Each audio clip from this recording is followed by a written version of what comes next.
আমার বাসায় তো হচ্ছে মেহমান আসছে, তো মেহমানের জন্য কি কি করলাম, কোথায় গেলাম, কি রান্না করলাম, সব কিছু নিয়ে আজকের ভিডিও। হ্যালো এভরিওয়ান, আসসালামু আলাইকুম। কেমন আছো তোমরা সবাই? আমি তো আলহামদুলিল্লাহ অনেক অনেক ভালো আছি। এখন পার্সোনালি বেশি ভালো আছি।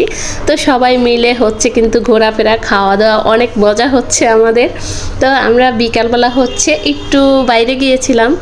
এটা মঙ্গলবার ছিল, তো আজকে হচ্ছে 2 দিন মিলিয়ে কিন্তু আমার এই আজকের ভিডিও। তো এখানে আমরা যে নদীর পার, আমি তো হচ্ছে মাঝে মাঝেই হচ্ছে শেয়ার করি। তো সুমাইয়ের সাথে হচ্ছে গল্প করেছি যে আমাদের এখানে নদীর পাশে অনেক খাবার দাবার বসে এবং দেখতে জায়গাটাও সুন্দর। তো সেটা শুনে এখন আমরা হচ্ছে সবাই মিলে চলে আসছি ঘুরতে, একটু শরবত টরবত খাবো, তারপরে হালকা পাতলা কিছু একটা খাবো। তো আমরা প্রথমেই হচ্ছে আখের রস খাইতেছিলাম, আর আখের রসটা ঠান্ডা ঠান্ডা অনেক মিষ্টি ছিল, ভালো লাগলো খেতে। তারপরে আবার হচ্ছে এই যে এখানে আমরা এই মাটন খেয়েছি। এটা হচ্ছে মাঝে মাঝেই তো জান্নাতের বাবা আর আমি হচ্ছে আসি, এসে খেয়ে যাই।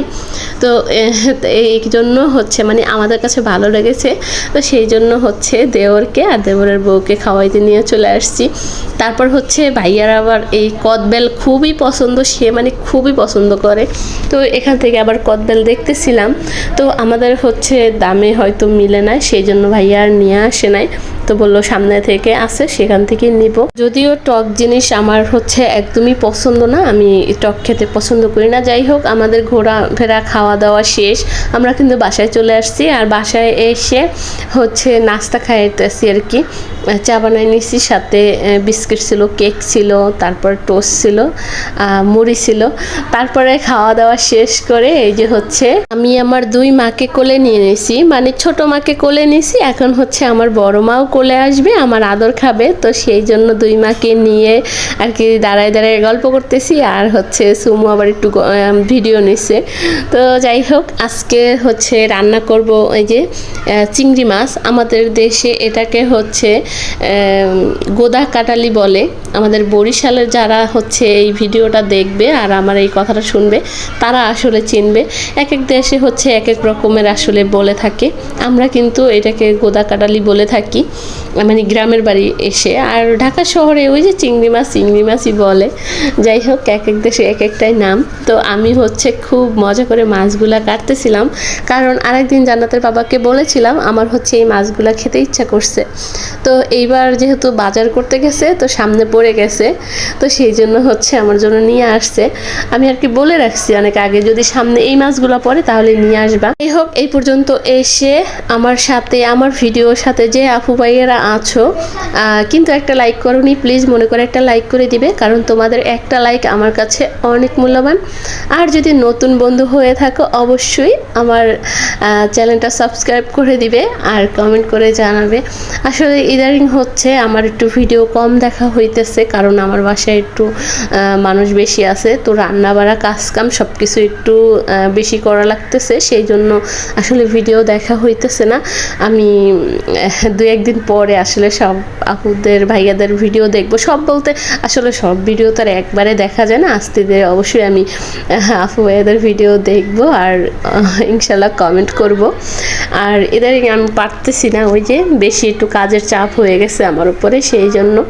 তারপরে হচ্ছে আমি কি করি, আমি কিন্তু অনেক আপুদের ভাইয়াদের ভিডিও ছেড়ে রেখে দেই। আমার হচ্ছে কমেন্ট করা হয় না, যদিও আসলে কমেন্ট করতে কিন্তু একটু সময়ের দরকার হয়। আর ভিডিওটা ছেড়ে আর কি পাশে রাইখা দিতেছি, ওটা আমার দেখা হইতেছে, মাঝে মাঝে দেখতেছি, মাঝে মাঝে কাজ করতেছি, এইরকম একটা বিষয় হয়ে যায়। তো যাই হোক, এখানে হচ্ছে চিংড়ি মাছগুলো সুন্দর করে কেটে ধুয়ে নিয়ে নিছি। তারপরে হচ্ছে এখন রান্নাটা করে নিচ্ছি। তো চিংড়ি মাছে তো আর বেশি কিছু দিতে হবে না, আমি হচ্ছে সবসময় একদম সিম্পলভাবে রান্নাটা করি। তো এই রান্নাটা আমার কাছেও ভালো লাগে, যে আমার রান্না খায় তারাও হচ্ছে এরকম রান্নাটা পছন্দ করে। তো যাই হোক, এখানে হচ্ছে জালের পছন্দের রান্নাটা করতেছি। মায়ের হচ্ছে একদম ভাজা ছাড়া পছন্দ না, আমার জামাইরও হচ্ছে একদম ভাজা ছাড়া মাছ খেতে পছন্দ করে না। তো আজকে যেহেতু জালের পছন্দের রান্না করতেছি, তাই হচ্ছে আমি চিংড়ি মাছ ভাজিনি। তো এই পাশ থেকে আবার শাশুড়ি মা হচ্ছে তরমুজ কেটে নিছে, শরবত বানাবো সেই জন্য। তো আজকে হচ্ছে তরমুজটা এমনিতেই মিষ্টি ছিল, সেই জন্য শরবত খাইনি। তো আমরা হচ্ছে এমনিতেই কেটে খাইতেছিলাম আর হচ্ছে মজার মজার ভিডিও নিতেছিলাম।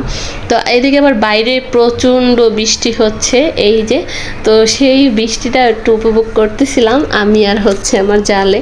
তো এবারকার হচ্ছে আমাদের অনেক মজায় দিন কাটতেছে, আর ইনশাল্লাহ সবাই হচ্ছে আমাদের জন্য দোয়া করবে, আমাদের যেন এইরকম হেসে খেলে সারা জীবন কেটে যায়, আর ভালো ভালো মজার মজার খেতে পারি, ভালো থাকতে পারি। তো আমিও সবার জন্য দোয়া করব, আমাদের জন্য সবাই দোয়া করবে, এটাই আসলে বলা। তো যাই হোক, এদিকে আবার চলে আসছি তরকারির কাছে। তো সুন্দর করে কষিয়ে নিয়েছি, নেওয়ার পরে এখন হচ্ছে ঝোলের পানি দিয়ে দিছি। আর এখানে হচ্ছে সুমাইয়া কিন্তু ধইনা পাতা খেতে পছন্দ করে, যদিও আমার ধইনা পাতা নিয়ে আসে নাই। আর এখন হচ্ছে ধইনা পাতা একদম পাওয়া যায় না, যদিও পাওয়া যায় সেগুলো ভালো না, তো সেই জন্য আর কিনতে ইচ্ছা করে না। যাই হোক, তারপরও এই যে এইভাবে আজকে রান্নাটা করে নিলাম। আর চিংড়ি মাছটা দেখতে না আসলে অনেক সুন্দর হয়েছিল। যাই হোক, বয়স দিতে কিন্তু অনেক কষ্ট হইতেছিল, কারণ ঘরে বাচ্চা আছে, তাদের কথাবার্তা এগুলো আসতেছিল। আর আমি তো কালকে হচ্ছে ভিডিও দিতেই পারি না, কারণ ওই যে একটু বাইরে গিয়েছিলাম, তারপরে হচ্ছে এমনি সেমনি রান্না ভরা কাজ কাম, মানে সব কিছু নিয়ে আর হচ্ছে ভিডিও দেওয়া হয়নি। কারণ ঘরের ভিতরে মানুষ থাকলে তাদের সাথে গল্প করা হয়, কথাবার্তা বলা হয়, তো ভিডিও দেখা যায়, কিন্তু নিজে ভিডিওতে ভয়েস দেওয়া এবং ভিডিও দেওয়া ওইটা একটু টাফ হয়ে যায়। তো সেই জন্য যাই হোক, সব কিছু মিলিয়ে আমার কালকের আর ভিডিও দেওয়া হয়নি। তো ভাবলাম আজকেও হচ্ছে লেট হয়ে গেছে, তো একটু সময় পেয়েছি, তো এখান থেকে আমি হচ্ছে ভিডিওটা দিয়ে দিই। তো যাই হোক, চিংড়ি মাছটা সুন্দর করে রান্না করে তো বারান্দায় নিয়ে একটু ভিডিও করে তারপর আবার চলে আসছি। এখানে হচ্ছে কাঁচকলা রান্না করব। চিংড়ি মাছের দুইটা লেজা একটা মাথা কেটে নিয়ে নিছি, তো সুন্দর করে কষিয়ে নিয়েছি। এখানে হচ্ছে বেশি কিন্তু মশলা দেইনি, ওই যে জাস্ট একটু হচ্ছে রসুন, হলুদ, মরিচ, কাঁচা মরিচ, লবণ, তেল, এইগুলো সুন্দর করে দিয়ে সুন্দর করে আমি দুইবার করে কষিয়ে নিয়ে তারপর হচ্ছে কলাগুলো সুন্দর করে ধুয়ে নিছি। প্রথমেই হলুদ দিয়ে ভিজিয়ে রাখছিলাম, মানে কাটার পরে যেন কষে কালো না হয়ে যায়, সেই জন্য এখন হচ্ছে ধুয়ে সুন্দর করে আর কি দিয়ে দিচ্ছি। তো এখনও হচ্ছে একটু কষিয়ে তারপরে হচ্ছে আমি ঝোলের পানিটা দিয়ে নামিয়ে নেব। আর এই কলা তরকারিটা খেতে কিন্তু মাশাআল্লাহ অনেক মজা হয়েছিল। তো আমার কাছে না, মানে যেই তরকারি আমি হচ্ছে একদম মন দিয়ে রান্না করি, খুব ভালোবেসে রান্না করি, সেই তরকারিটাই ভালো লাগে। আর যেদিন আছে না একটু মন ভালো লাগতেছে না, কেমন কেমন লাগতেছে, তো সেদিন হচ্ছে আমার তরকারিটা কিন্তু খেতে বেশি ভালো লাগে না। তো যাই হোক, আজকের তরকারিগুলোও জালের জন্য খুব মন দিয়ে রান্না করেছি, আর সে খেয়ে কিন্তু একদম মুগ্ধ হয়ে গেছে। যাই হোক, মজা করলাম আমরা সবাই মিলে, অনেক অনেক আবার বলতেছি আর কি, মজা দিন কাটতেছে। যাই হোক, আজকে আর বাড়াবো না, এখানেই বিদায় নেব। সবাই ভালো থাকো, সুস্থ থাকো, আর আমাদের জন্য দোয়া করো। তো এখনো আমার কাজ কিন্তু শেষ হয় না, অনেক কাজ পড়ে আছে। আল্লাহ হাফেজ।